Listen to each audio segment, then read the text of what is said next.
It's Wednesday, March 13th, 2024. Let's talk about the news. From the Associated Press, Portugal's election leaves the country uncertain of its future, but heartens Europe's radical right. The general election Portugal held over the weekend has ended inconclusively, but a far-right party that's only been around for about 5 years, the Chega, or Enough Party, gained a substantial amount of power, surging from just 12 parliamentary seats in 2022 to 48 seats this time around. It'll likely be several weeks before one of the country's main parties is able to form a coalition government, but the rise of more extreme versions of conservative politics in Portugal over the past few years mirrors what some other European nations have seen, and that rightward lean could substantially impact the European Parliamentary elections that will be held in June, possibly tilting the whole of European Union policy toward a more populist, traditionalist orientation.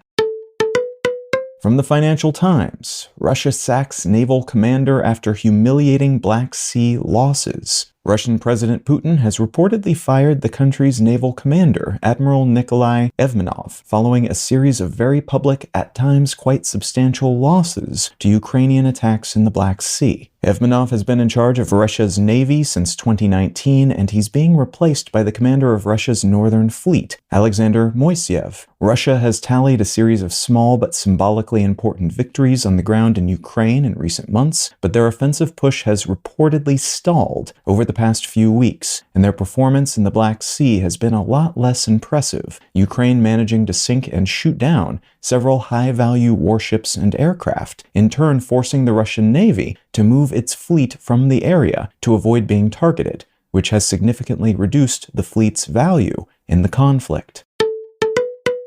And from the Washington Post, Boeing whistleblower John Barnett found dead. A former Boeing employee who became a whistleblower, John Barnett, was found dead of what seems to be a self-inflicted gunshot wound over the weekend. Barnett retired from the company in 2017 after working at Boeing for several decades, and he filed a whistleblower complaint about quality control and safety issues that same year, also alleging that Boeing had retaliated against him for his complaint. In 2022, a judge denied a motion from Boeing to dismiss Barnett's complaint about the harassment campaign the company purportedly deployed against him, and all of this is especially newsworthy right now because of all the issues planes made by Boeing have faced in recent years, and because of speculation by some that Barnett's death may not have been a suicide, though it is important to note that there's currently no evidence at all that foul play was involved.